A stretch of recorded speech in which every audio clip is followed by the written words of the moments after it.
Every hospital is a cathedral of mercy, a place where life is saved, where the dying are comforted, where strangers in white coats become the last line of defense between us and oblivion. We trust them implicitly, these healers. We place ourselves, our children, our parents into their hands without question. But what happens when that trust becomes a weapon? When the very person sworn to preserve life becomes its destroyer? When the healer transforms into something else entirely? This is a true story. This is the file of Niels Högel, the nurse who turned intensive care units into hunting grounds, who used his knowledge of the human heart not to save it but to stop it. And tonight we open that file together. My name is Julian Cross, and this is the Midnight File. The year is 1999, northern Germany. The city of Oldenburg, a place of cobblestone streets and medieval architecture, where history breathes through every corner. Within its modern medical district stands the Klinikum Oldenburg, a respected teaching hospital. Its intensive care units filled with the most vulnerable patients imaginable. People clinging to life by threads of medication and machine, monitored around the clock by trained professionals. Among those professionals, a young man of 23 years begins his career. His name is Niels Högel. To his colleagues, he seems eager, perhaps overly so. He volunteers for extra shifts. He lingers near the crash carts, those wheeled arsenals of emergency equipment that stand ready for the moment when a heart stops beating. He has an unusual enthusiasm for what nurses call code situations, those frantic minutes when alarms scream and teams rush to pull someone back from the edge. Some find his energy admirable, others find it peculiar. But in the controlled chaos of intensive care, where death is always a visitor at the door, peculiar doesn't always ring alarm bells. Not at first. Högel is methodical in his work. He understands the rhythms of the ward, the shift changes, the moments when supervision thins. He knows where the medications are kept, those powerful cardiovascular drugs with names like ajmaline, substances that in the wrong hands, in the wrong doses, can transform a stable heartbeat into chaos. He knows which patients are monitored most closely and which ones might slip through the cracks of documentation. He knows that in a place where seriously ill people sometimes take sudden turns for the worse, a pattern might hide in plain sight for years.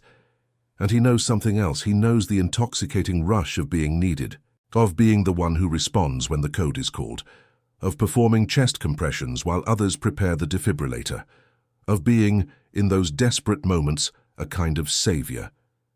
Even if the crisis was never meant to happen, even if he created it himself, if you're still with me, if this story has already worked its way under your skin, then do something for me. Subscribe to this channel. Because the files I open here, they don't let go easily. And the next one might be darker still. Let me take you deeper into Högel's world. The intensive care unit is a place unlike any other in a hospital. The patients here are not simply sick. They are critically ill, balanced on the knife's edge between recovery and death. Many are unconscious, sedated, connected to ventilators that breathe for them. Others drift in and out of awareness, their bodies struggling with infections, failing organs, damaged hearts. The nurses who work these units are highly trained. They administer complex medication regimens through intravenous lines. They interpret monitor readings. They make split-second decisions when a patient's condition changes. In this environment, trust is everything. Doctors trust nurses to execute orders correctly. Nurses trust each other to maintain standards of care, and the system itself, this vast bureaucratic machine of German healthcare, trusts that its protocols and hierarchies will catch mistakes before they become tragedies. But trust, as we will see, can become a blind spot, a place where something terrible grows unnoticed. Högel works at Klinikum Oldenburg from 1999 until 2002, 3 years. In that time, colleagues begin to notice certain patterns, though they don't yet connect them into anything coherent. Resuscitation attempts seem to cluster around Högel's shifts. Patients who were stable suddenly deteriorate. The crash cart is used more frequently on his watch. Some nurses whisper among themselves. Others rationalize. Intensive care is unpredictable after all. Patients are fragile. Sometimes there are bad weeks, unlucky stretches where multiple people crash. It happens.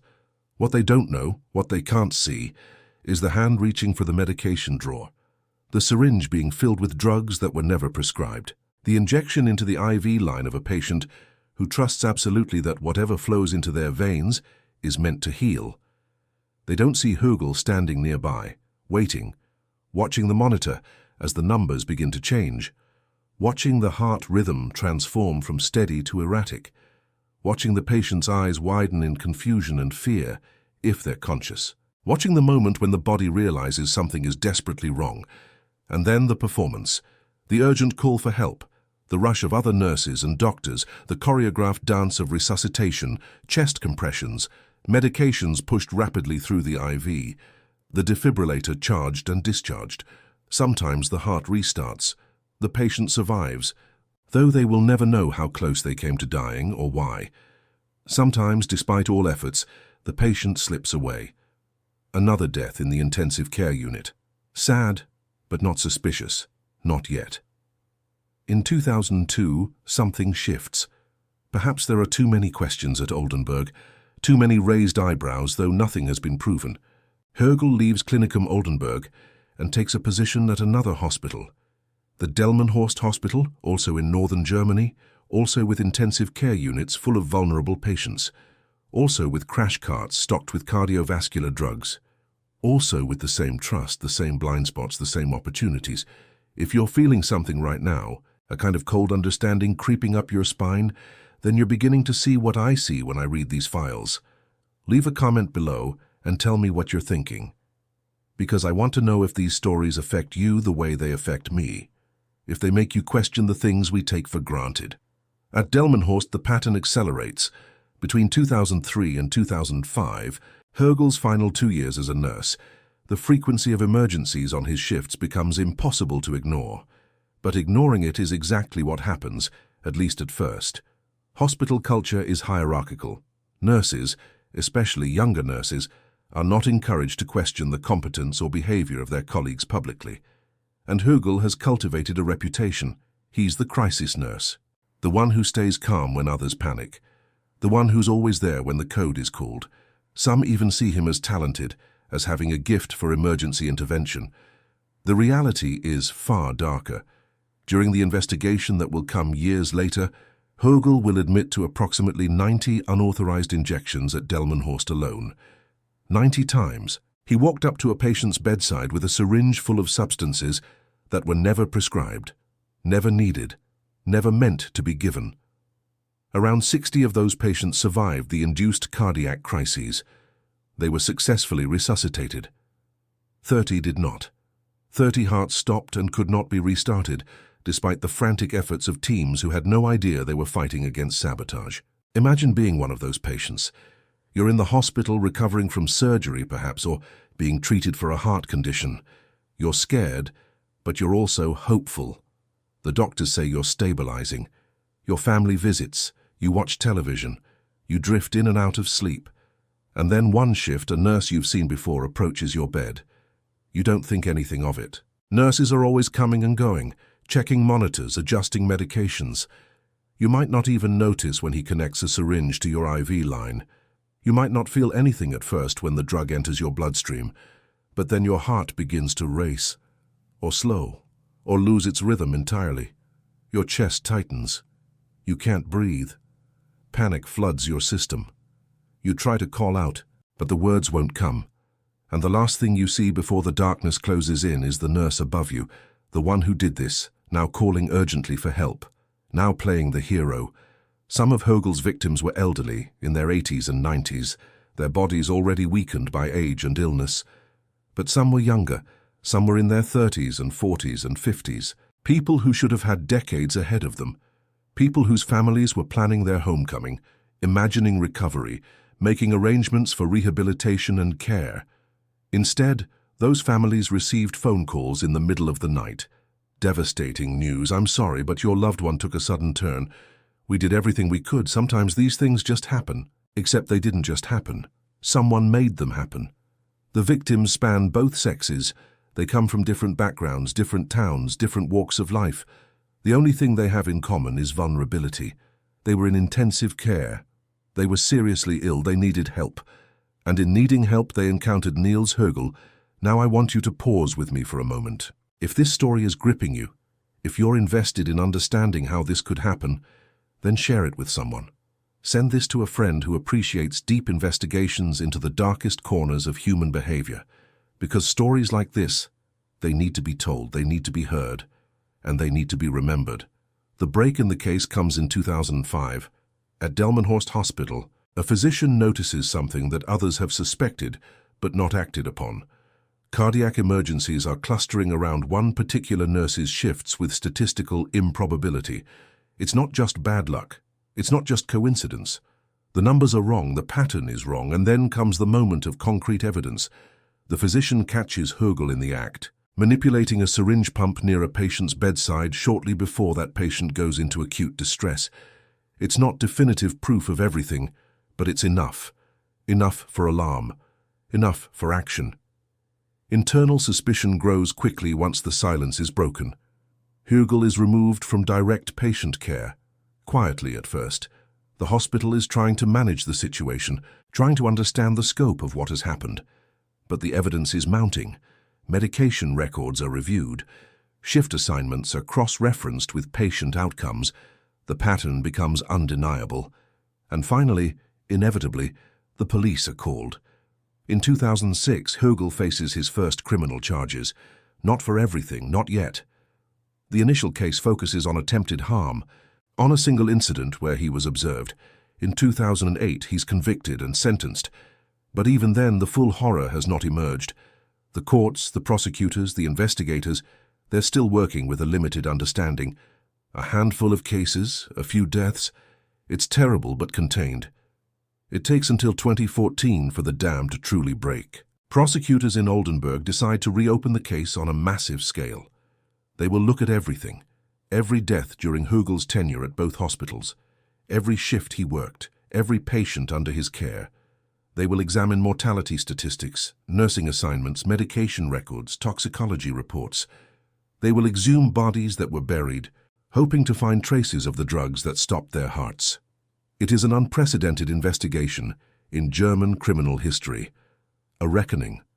About 130 former patients are disinterred from their graves. Families who thought they had laid their loved ones to rest years ago must now relive the trauma of loss, this time with the knowledge that perhaps the death was not natural, not unavoidable, not just one of those things that happen in hospitals. Forensic pathologists examine the exhumed remains, looking for toxicological evidence, and they find it. In body after body, they discover unexplained therapeutic or supratherapeutic levels of drugs capable of shutting down cardiovascular function. Drugs that were never prescribed, drugs that should never have been in those patients' systems, evidence of deliberate administration at the bedside. But here's the terrible irony. Many of Högel's suspected victims were cremated after death. In German culture, cremation is common. Families made that choice not knowing that years later, investigators would desperately wish they could test those remains. Cremation destroys toxicological evidence. It eliminates the possibility of confirmation, and so even as prosecutors build their case, they know that many of Högel's crimes will never be proven in court. The evidence has literally gone up in smoke. The investigation identifies hundreds of suspicious deaths. The realistic toll, according to prosecutors and independent experts, likely exceeds 200 individuals. Some estimates approach 300. But the court can only convict on what can be proven, and that number, while still staggering, is smaller. 85 confirmed cases, 85 lives that can be definitively traced to Högel's actions, 85 families who receive not just suspicion but certainty. If you're wondering how it's possible for something like this to go unnoticed for so long, if you're angry at the systems that failed to protect these people, then you understand why files like this matter. Hit the like button if you're still with me, because every engagement tells me that people care about the truth. Even when it's uncomfortable, the trials unfold in stages. In 2015, an expanded case brings more charges. Högel begins to talk. Not easily, not completely, but enough. He admits to around 30 additional incidents during these proceedings. His confessions are rambling sometimes, inconsistent at others. He claims memory gaps. He alternates between acknowledgement and denial. But forensic psychologists who evaluate him reach a conclusion. He's not fabricating these confessions. He's not seeking attention through false admissions. The substance of what he's saying, allowing for the limits of human memory and the self-serving nature of any criminal's account, is credible. He did these things, more or less all of them. In 2018, the final and largest trial begins. 100 suspected cases, so many joint plaintiffs, so many families seeking answers, that the proceedings must be relocated from a courtroom to a conference center. It's unprecedented in German legal history. The opening session observes a minute of silence for the victims. The presiding judge makes a statement that resonates beyond the legal formalities. This trial, he says, aims not only at punishment, but also at giving families as much clarity as the evidence allows. Even with all the cremations, all the lost traces, all the questions that will never be fully answered, the court will do what it can. Throughout the 2018 and 2019 proceedings, Högel's admissions continue. He acknowledges in one form or another involvement in more or less all 100 charges in the indictment. He's not defiant, he's not proud, but he's also not fully remorseful in the way one might expect. There's a flatness to him, a distance, as if the enormity of what he's done hasn't quite penetrated his own understanding. In June 2019, the verdict comes down. 85 counts proven beyond reasonable doubt, 85 convictions, a sentence of life imprisonment, and critically, a judicial finding of particular severity of guilt. In German law, this designation effectively eliminates any realistic prospect of parole. Niels Högel will die in prison. He will never again walk free. He will never again have access to patients, to medications, to the power he once wielded in those intensive care units. Now comes the question that haunts every case like this. Why? What drives a person to do something so incomprehensible? What was happening inside Niels Högel's mind as he walked through those hospital corridors with syringes full of death? The psychological evaluations offer some insight, though it's incomplete, as these things always are. Högel describes a compulsion, a need for the thrill of emergency intervention. He speaks of the ego boost that came from being seen as a savior figure when resuscitations succeeded. He wanted to be needed. He wanted to be admired. He wanted to be the hero who snatches someone back from the brink. The fact that he himself created that brink seems almost secondary to him, a means to an end. Experts identify elements of narcissism in his personality, a profound disregard for patient autonomy and the inherent value of human life. A pattern of instrumentalizing people's bodies, treating them as objects that existed to serve his psychological needs. When he was bored, he created emergencies. When he felt anxious or inadequate, he engineered situations where he could demonstrate competence. When he craved admiration, he manufactured crises that allowed him to play the hero. The patients were not people to him. They were opportunities, props in a performance where he was the star. But even this explanation feels inadequate. How many people experience boredom without harming others? How many crave admiration without resorting to violence? There's something deeper here, something that psychology can describe but not fully explain. A capacity for evil that exists in certain individuals, a willingness to cross lines that most of us can't even imagine approaching. Högel had that capacity, and for years the systems that should have stopped him instead enabled him. The institutional failures are as important to this story as Högel's individual pathology, because he didn't operate in a vacuum. He worked in hospitals with protocols and oversight, with colleagues and supervisors, with documentation requirements and medication controls, and yet for years he moved freely through those environments, taking lives with impunity. How? The answer is both complex and devastatingly simple. Hospital culture, particularly in hierarchical systems like those in German healthcare during this period, often prioritized reputation and order over transparency and accountability. When anomalies emerged, when mortality rates seemed unusual, when colleagues raised concerns, the institutional response was not to investigate aggressively, but to manage quietly, protect the hospital's reputation, avoid scandal, shift problematic staff rather than confront systemic issues. At both Klinikum Oldenburg and Delmenhorst, early warning signs were minimized or ignored. When Högel left Oldenburg in 2002, Was he fired because of suspicions, or did he simply move on? The evidence suggests that concerns existed, but were never escalated to authorities.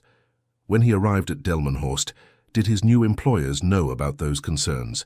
Did anyone think to warn them? The answers to these questions reveal a culture of collective silence, where speaking up was seen as disloyal, where questioning a colleague was uncomfortable, where maintaining the smooth operation of the institution mattered more than asking difficult questions. And then there's the paradox of procedure.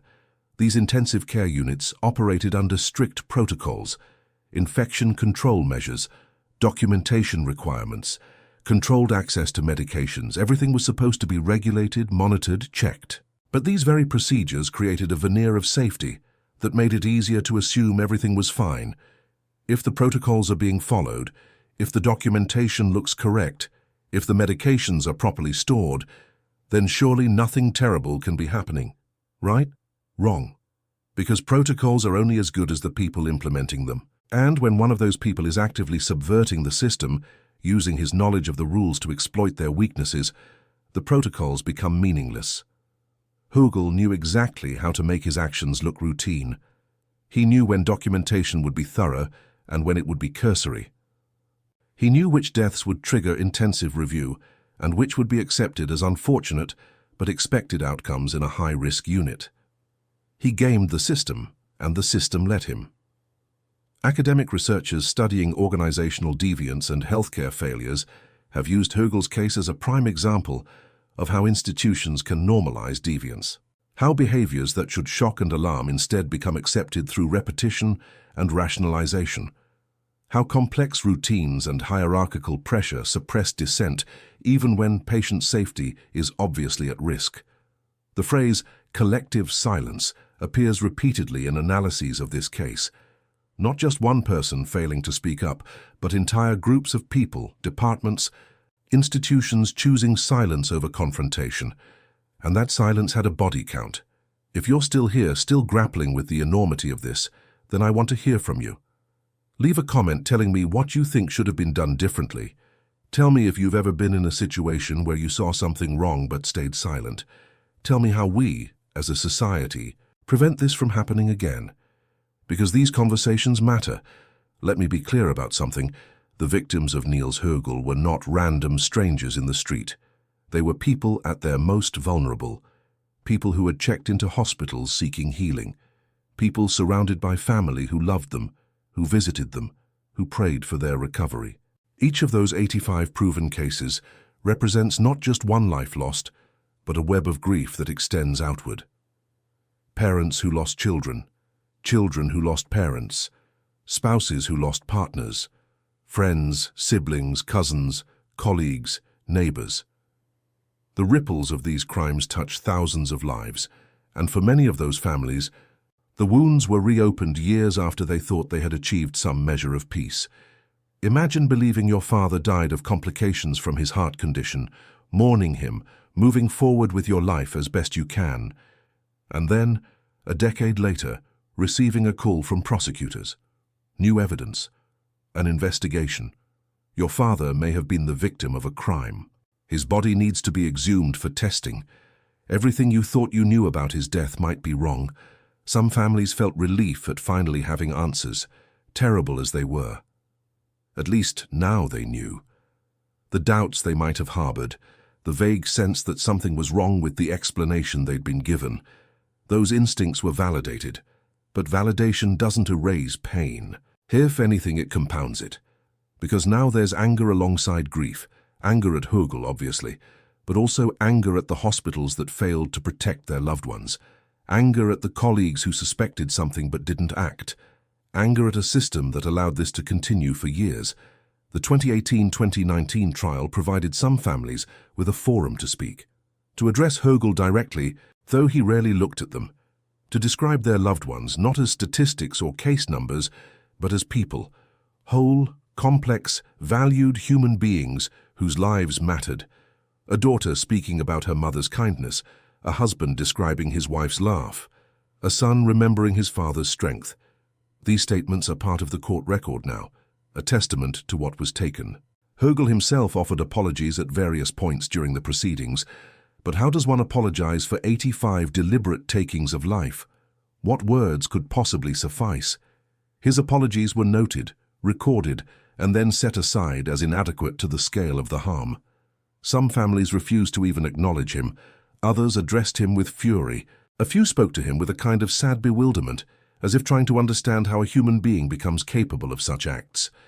There were no satisfactory answers. The legal consequences for Högel are absolute. Life imprisonment with a finding of particular severity of guilt means he will never be released. He will grow old behind bars. He will die there. Whatever remains of his consciousness, his selfhood, his capacity for reflection will be confined to a cell. Some see this as justice. Others see it as insufficient. How do you balance 85 lives against one imprisonment? You can't. Justice in cases like this is always incomplete. There were also civil proceedings, orders for compensation linked to expert reports, legal costs, damages. But these are symbolic. Högel has no assets. He can't pay. The sums exist on paper but will never materialize as actual restitution for the families. Just another way in which the consequences of his actions can never be fully addressed. Beyond the individual prosecutions, this case forced Germany to confront uncomfortable truths about its healthcare system. Post-war Germany's deadliest serial offender worked not in dark alleys but in sterile hospital corridors. He wore scrubs, not a mask. His weapons were not knives or guns, but syringes and drugs that are meant to heal. This inversion of the expected, the trusted, the sacred, shook public confidence in ways that are difficult to quantify, but impossible to ignore. Policy debates erupted. How do hospitals monitor mortality data more effectively? How do they detect anomalies before they become tragedies? What protections exist for whistleblowers who raise concerns about colleagues? How do you balance the need for nurses to have professional autonomy and discretion with the need for oversight and accountability? These questions don't have easy answers, but the Högel case made it impossible to avoid asking them. Comparisons were drawn to other healthcare serial offenders around the world. Harold Shipman in Britain, a doctor who ended the lives of potentially hundreds of patients over decades. Elizabeth Wettlaufer in Canada, a nurse whose crimes echoed Högel's in method and motive. These cases reveal similar patterns: trusted professionals, vulnerable victims, institutional blind spots, and staggering body counts that only emerge fully after years or decades of undetected activity. What makes medical professionals who harm particularly dangerous is the very thing that makes most medical professionals heroic. Access to vulnerable people, access to medications and equipment, access to settings where death is not automatically suspicious, and access to trust. When a doctor or nurse acts with malicious intent, they exploit a relationship that is foundational to society.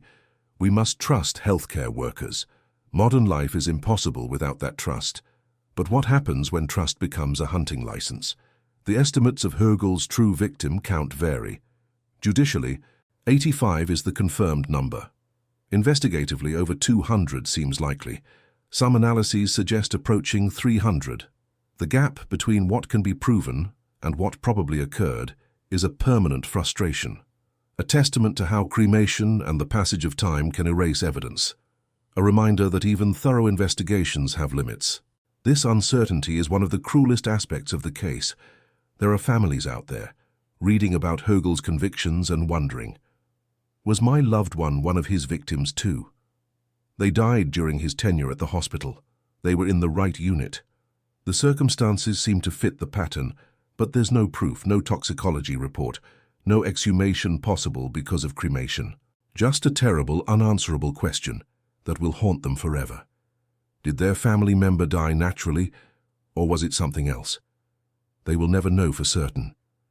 Now, as we approach the close of this file, I want to consider what this case means beyond its specific facts.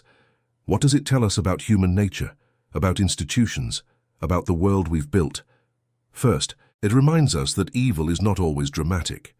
It doesn't always announce itself with theatrical gestures. Sometimes it wears a friendly face. Sometimes it shows up for work on time, follows most of the rules, and smiles at colleagues in the break room. Niels Högel was not an obvious monster. He was, by many accounts, unremarkable, a bit eager, perhaps, a bit odd in his enthusiasm for emergencies, but not someone who set off alarm bells in casual interaction. This ordinariness is part of what makes his crimes so unsettling. If he could do this, who else might be capable of it? Second, it exposes how institutions designed to protect can become instruments of harm when they prioritize their own interests over truth. The hospitals where Högel worked had extensive protocols and oversight mechanisms, but those mechanisms failed because the culture around them was rotten. When reputation matters more than safety, when silence is valued over speaking up, when hierarchies suppress dissent, protocols become theater. They look impressive on paper but provide no actual protection. Third, it challenges our assumptions about healthcare. We want to believe that hospitals are safe spaces, that when we're at our most vulnerable, we're also most protected. The Högel case forces us to confront the possibility that this isn't always true, that systems can fail, that bad actors can infiltrate trusted institutions, that sometimes the person holding your hand while you drift under anesthesia might not have your best interests at heart. It's a terrifying thought, and part of me hesitates to even voice it, knowing it might cause unnecessary fear. But fear, when proportionate and properly directed, can be protective. It can motivate vigilance and reform. Finally, this case is a reminder of the importance of speaking up. How many lives could have been saved if someone, anyone, had acted sooner on their suspicions? If a nurse who noticed the pattern had gone to the police instead of just whispering to colleagues? If hospital administrators had prioritized patient safety over reputation management? If the hierarchical culture had been less punitive toward those who ask difficult questions? We can't know the exact number, but we know it's not zero. Every system depends on people within it being willing to challenge wrongdoing, to be uncomfortable, to risk conflict, to choose what's right over what's easy. That's not a comfortable lesson. It places responsibility on all of us to be those people when the moment comes, to see something and say something, even when it's hard, even when we might be wrong, even when there are personal costs, because the alternative, as Högel's victims demonstrate, is unacceptable. The case of Niels Högel will be studied for decades by criminologists trying to understand what drives healthcare professionals to harm, by hospital administrators trying to design better safeguards, by ethicists wrestling with questions of trust and accountability, by families of victims seeking to make sense of their loss, and by people like you who have stayed with me through this entire investigation, who want to understand the darker corners of human experience. If this file has moved you, if it's made you think, if it's changed even slightly how you see the world, then share it. Send it to someone who needs to hear it. Because stories like this serve a purpose. They honor victims by refusing to forget them. They hold offenders accountable by documenting their crimes. And they push us toward change by exposing the failures that allowed tragedy to unfold. Tonight, somewhere in Germany, Niels Högel sits in a prison cell. He will sit there every night for the rest of his life. The victims he created emergencies from, the patients he instrumentalized for his own psychological needs, they don't have that future. Their stories ended in intensive care units that should have been places of healing. Their families carry grief that should never have existed, and the systems that failed them continue to grapple with how to prevent the next Niels Högel from picking up a syringe with malicious intent. There are questions we can answer about this case. We know the method. We know the confirmed body count. We know the psychological profile. We know the institutional failures.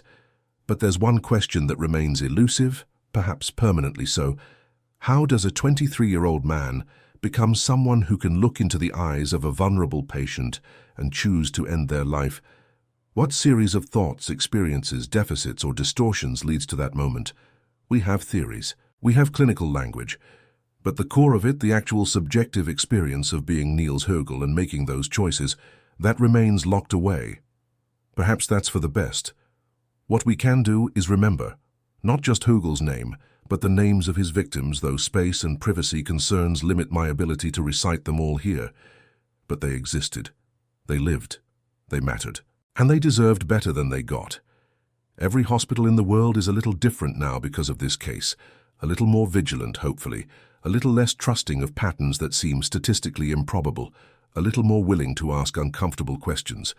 That's not enough. It will never be enough to balance the scales. But it's something. A small light in a very dark file. The Midnight File closes on Niels Högel with a simple truth. Trust is the foundation of civilization, and when that trust is weaponized, the damage radiates outward in ways we can document but never fully repair. 85 proven lives, possibly hundreds more, all taken by someone who was supposed to protect them. That's the horror, that's the lesson. That's the weight we carry when we close this folder and move on to the next. If stories like this haunt you the way they haunt me, subscribe, because there are more files, more mysteries, more questions that demand answers, and I'll be here, opening them one by one, searching for truth in the darkness. Until next time, this is Julian Cross, and remember, every cathedral of mercy can harbor shadows. Stay vigilant, stay questioning, and never assume safety where evidence suggests otherwise. The next file awaits.